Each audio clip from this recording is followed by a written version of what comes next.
Is it easy to be a rapper? I don't think it's easy to be anything, much less a rapper, because, you know, being a rapper is not like being a surgeon or anything like that. But I think the difference is, you know, it's a very young art form. There's still some people who don't really respect it, like they would like a Mick Jagger, who's a rock and roller. And being a rapper is like being a football player. You know, you're probably not gonna get in, and if you do get in, your lifespan is like shorter than a gnat. So, no, it's not easy being a rapper. How does someone like you, how many years would you say you've been rapping for at this point? I've been rapping since I was 13, 14 years old, about 3 decades. 3 decades? Yeah. And you recently just dropped a new EP? I just recently dropped a new EP. Wave Culture? Yes, sir. Wave Culture. God is good. You've been in it for 3 decades. You just mentioned that people come and go. The lifespan is short. Right. How are you able to survive 3 decades and still be in it?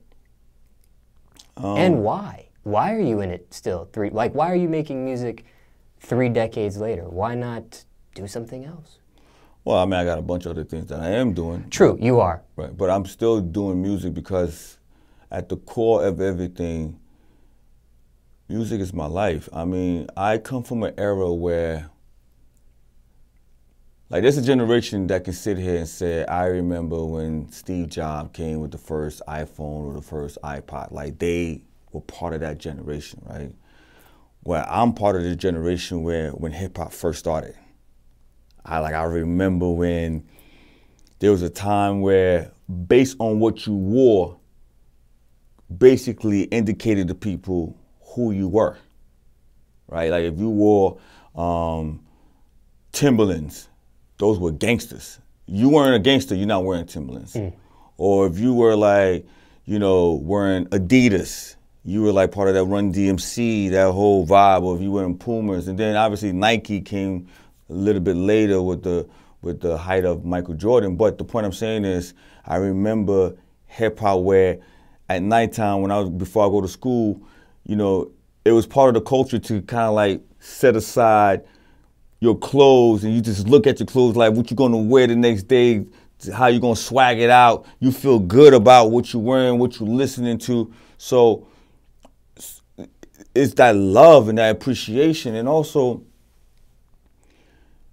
what it's done for me in my life, how it makes me feel, you know, putting music together or hearing, you know, I just heard some incredible music this last week that just inspire you, man. It's just about being inspired, like, man, you know, I remember, not to go on this, but I remember my crew, the Fugees, when we were coming up, we were inspired by, you know, what led us to make the score was being inspired by Biggie Smallz. Tupac was my man. Hearing Snoop Doggy Dogg and the Dog Pound, The Chronic, all these great, Little Kim, Foxy Brown, all these great artists and music, Wu-Tang Clan, and you said, I want to have a place in history, and we're gonna create our zone and our sound, you know, and you just, you know, and life is nothing but a curve, right?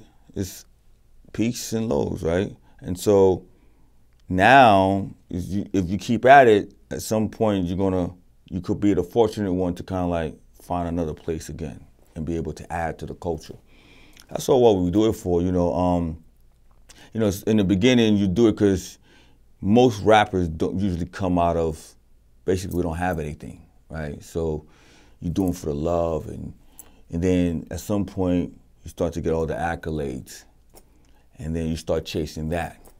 And then at some point you're gonna descend. It's just how it works, right? And then if you continue, you pass through all of that, then it become again for the love. Well, obviously, I'm not doing it now for the money because I don't need the money. It's now like, I want to edge myself in the history books.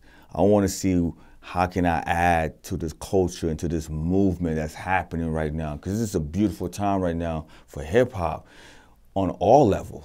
You know? Speaking of the lows, ever felt like quitting? Nah, I never felt like quitting. 3 decades never felt like quitting? Never felt that. I swear to you, I never felt like quitting. Honestly. I'm being honest with you, I never felt it. Very surprising. Yeah. It's never. Now, there was time that I felt not inspired. That's been that, but never felt quitting, no.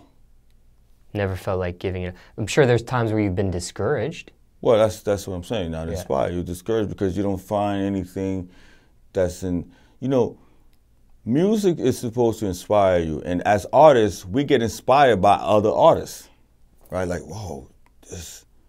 Like, I remember when I first heard, when Biggie first came out with, oh my God, when he came out with his album, because we all were like coming up at the same time and we all were trying to get on, and you know, I've only heard his singles and then he dropped Ready to Die.